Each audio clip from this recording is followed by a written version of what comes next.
Hello everybody, this is Etho and welcome back to the MindCrack server. We are over at Seth's base right now and you can see him running around down there. Oh, he's throwing things. What is that? Snowball fight. He has very kindly allowed me to use his ice farm, which I've always wanted to do. He's got a build in the background there. I'm trying not to show. Okay. I can't even aim at him because of it. But yeah, I finally get to harvest his ice chunk here because he's out of silk touch picks, I guess. So, oh baby, woohoo! Oh, I love that sound. So satisfying. Amazing. I'm almost out of silk touch picks too. Actually, I was looking for one. I only have 2 left, I guess, and they're both almost broken. Whoa, that thing is scary.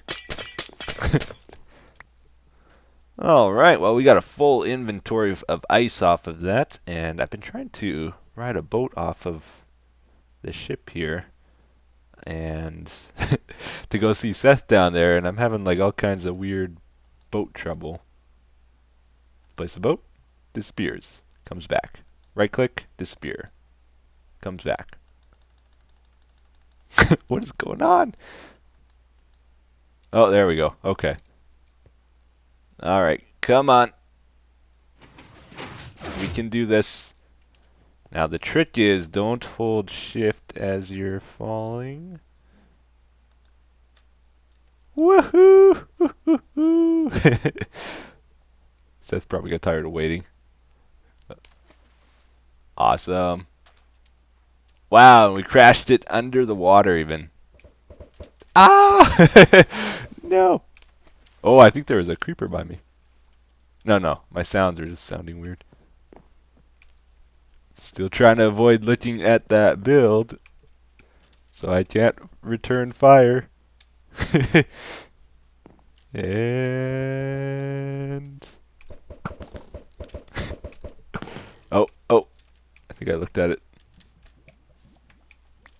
All right, I brought a gift for him too, for allowing me to harvest his ice chunk.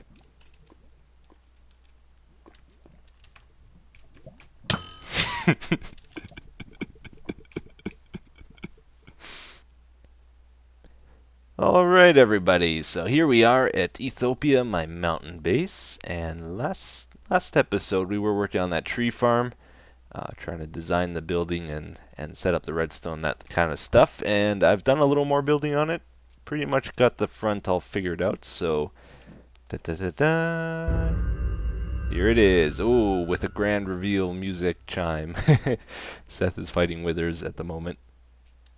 Um, yeah, here is the building, or the front of the building. There's really not much to the building just yet.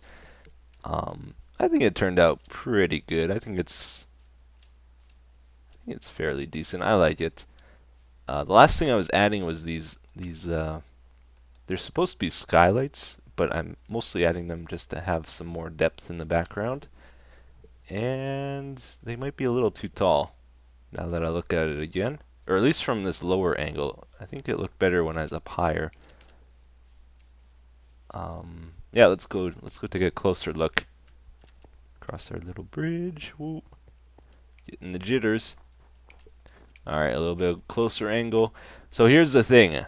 I like having like a central icon to the building. Right now I have the E there. I'm going to ask your guys' preference here. What do you like more? So there's the E for like Etho, I guess. If we put that there, I probably won't put that on the other buildings, but maybe I will. I'm going to give you 3 choices. We could do the E thing. I'm going to try a T there for tree farm. Or I'm going to try a little pixel arts stained glass tree for the logo. And tell me which of the 3 you like the most. Look at this, though. This is what's really cool about this building. Look at all the depth. You can see all the different layers there from this angle especially. I think it's really cool. And let's go up a little closer. And I put a bridge going out there. That's gonna go to a portal above the middle, I think. I was mostly using this just so I could get a perspective of the building from a distance. But yeah, we got a nice little balcony. Haven't worked out the lighting situation, and the interior, I do not like this glass stuff. It's really it really messes with your mind when you're walking on it. So maybe a little bit of glass would be okay, but I probably should use a different block for the ground. Probably a lighter block so it's different from the walls. And yeah, these are the skylights. Got glass in them. And yeah, so that's just a little update on the building. Aw, poor Seth. I've been talking to my computer for the last 15 minutes. Recording is off. Oh well, was a nice practice run. Oh, it's awesome. All right, so the three choices. The E, first of all. This is what it looks like. Let's see the T. T for tree. This is option number 2. It's a fat T because it's an even number and it's the only way to center it. So, yeah. Let me know what you think of that. And here we have our final option. This is option number 3. I mean 3. Lame joke? Anyone? No one? Okay. I think that's okay too. Personally, the middle, or our second option, was my least favorite. I do like the E, but this could be cool too. If we do this, then I'll try to create a unique logo for each of the buildings that represents what's inside. We could also do this, I suppose. All of the choices look better at nighttime too, because the colors become more vibrant. Yeah, probably better the other way. Anyway, so that is our tree farm at the moment. Let me know which of the 3 choices you like the most. And I guess we're going to go do something else. Oh yeah, okay, here's another thing. Wither fighting. So I still have 3 wither skulls. Guys, let me know. I'm going to leave it up to you. How should we fight our last wither here? Where should we fight it? And I'm going to give you the option to suggest some special conditions I have to fight it at. And if I'm going to pick the suggestion that seems the most entertaining and still doable. If it's ridiculously hard suggestion, I might have to skip it, but we'll see. So if you have a good idea on how I should fight the wither, let me know, and if you want to put a restriction on me, feel free. The other thing I've been really working on today is the death games, so we're going to head over there. The building we do around Ethiopia here, I've said this before, but on the MindCrack server, I kind of like to do projects with the group or intended for the group instead of just single player stuff. So this base here, we're going to work on it little bits here and there, but this isn't going to be like a main focus that I do like every episode all at once type thing. I want to try still do the group projects in between my episodes and just have a little bit every so often. Have a little bit of this every so often. I think I messed up what I said there. Yeah. Anyway, let's go check out the death games, all the changes I made to those. Oh snap. New redstone for the death games. It is crazy. So crazy. I've never seen this before. It broke a comparator. Look at that. It thinks it's powered. It's not being powered right now. Crazy guy. There you go. All better. For now, anyway. Yeah, so I think of all my builds on the server, the death games here is probably the biggest importance to the community, to our group. Lots of MindCrack guys are in the death games, I think about 16 or so, and they seem to play them and have fun with them, and I think the viewers really enjoy the death games too. So I want to try my best to keep this this project maintained and keep it going, and try to make sure everyone's still having fun with it the best I can. So that involves, of course, keeping the weapons and stuff repaired and in order, dealing with any any conflicts like with the rules and stuff, and of course fixing it if there's ever a problem. And I made one big change to it a little while ago where if there's no name in the chest, I changed it so that a new name enters it very soon. But as more and more people joined the death games, I found out that the system could only really handle 9 people or so, and 5 of the people in the game, their name was never coming up, and as even more people joined, there was a big problem lately where 2 names were appearing in the chest and often not disappearing for long periods of time, and people weren't able to remove their name. And so the whole thing has kind of been broken lately. And I've been dreading trying to fix it because the redstone had to be totally redone, which I've done today. I took about an hour or two today to fix it all up, and I believe it's working pretty good. I still got to do a little bit to it yet, but yeah, this is the redstone down here.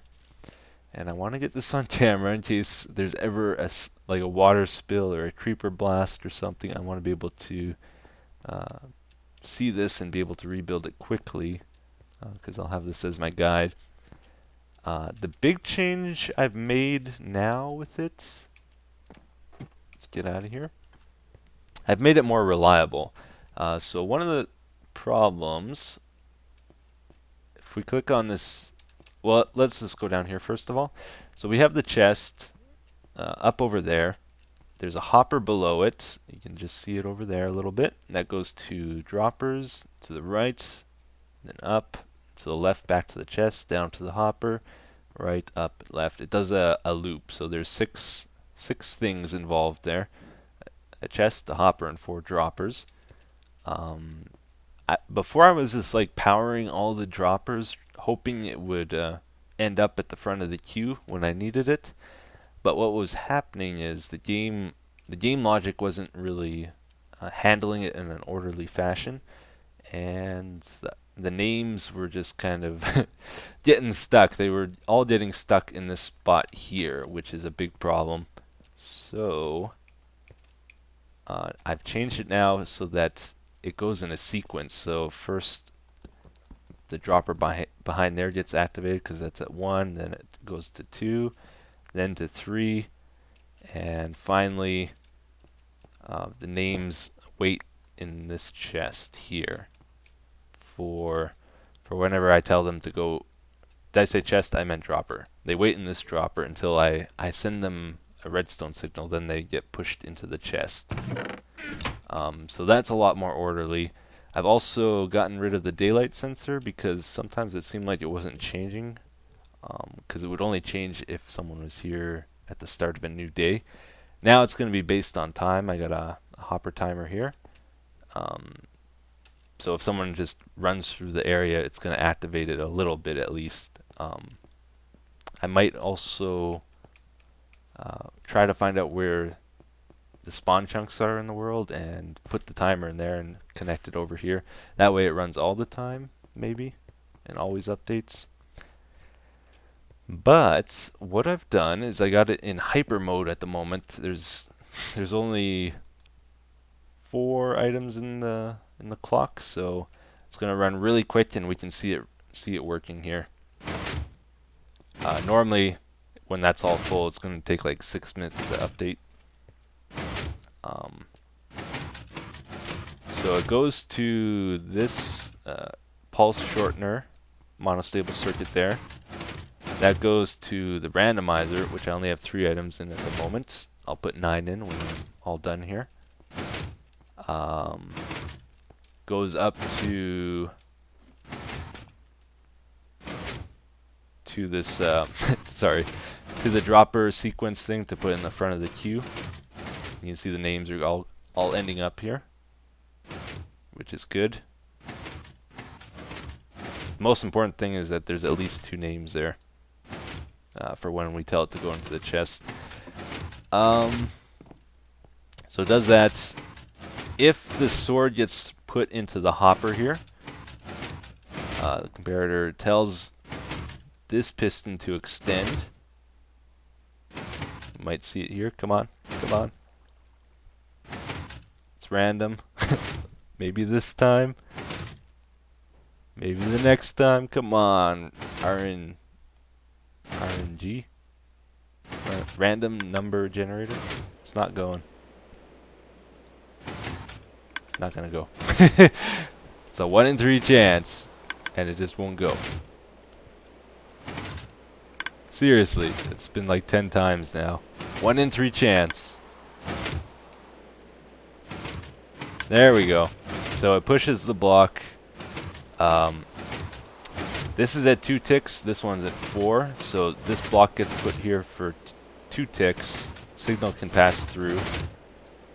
This resets the piston, so it pushes it back. And the signal goes to a pulse lengthener here. Up to behind here is the hopper, so that unpowers the torch and allows items to flow from the chest down into the hopper and into the droppers to clear the names, and then goes to a clock here as well and up to the final dropper in the queue, this one here. And I have it set up so that it will send 2 names into the chest currently, so we can watch it for a bit. I decided to do it that way because there is like 16 people in the game now. I can configure this too. If I want just 1 name, I can do that now. If I want 2 names or 3 names, it's a lot easier for me to control it with my new redstone here, which is good. But yeah, people's names just weren't coming up often enough, and I think people kept checking this place, and very rarely would they get an opportunity to kill somebody because there's just so many people in the game. So if there's 2 different names that come up, there's going to be better odds that they actually get to kill somebody when they check it. So I think it'll help to keep this game alive a little longer. People will actually keep checking it. So all in all, I think it's going to work out pretty good now. So the 2 names go out, and then 2 names get put back in. There I am, NVIDIA, Zisto, Anderzel. You can see it's very random still, which is important. The removed name works as well. Currently I got it right here. I should move it somewhere else though. And let's shut this off. It's really loud. There's one more thing I want to talk to you about here. So we got an Enderman farm on the server now, and that means people have been enchanting diamond gear and diamond swords with sharpness 5 and super bows and all kinds of crazy stuff. So the armor and weapons of justice, I think, have gone pretty out of date. Even before, they seemed a little low power. So I'm gonna buff all of these. I'm gonna put protection 2 on all the armor pieces, and I'm gonna change the sword of justice to an iron sword with sharpness 2, and the bow is going to be power 4 from now on, and we'll just see how that goes. If it seems too strong or too weak, I will change that up as well in the future. I mean, we gotta see how it plays before we make a further decision, I guess. Do we like the look of that? The redstone back there took up a bit more space now, so I had to change the appearance of the building a little. I think it'll be okay though. Now, one more thing we're going to do here. This chest, the armor and weapons of justice, it is always, it's a huge mess always, because people just drop stuff off, and that's to be expected. And a lot of times stuff will get dropped off here that has like no durability left to it, and I don't know. It's just maybe not the best way of doing the weapons and stuff. So we're going to change the checkout system. We're going to have a drop-off people check out the armor and they're returning it, they're going to put in this drop-off chest. And I'll deal with the durability and stuff later and repairs. So hopefully people will put in these chests. I guess I'll put some signs.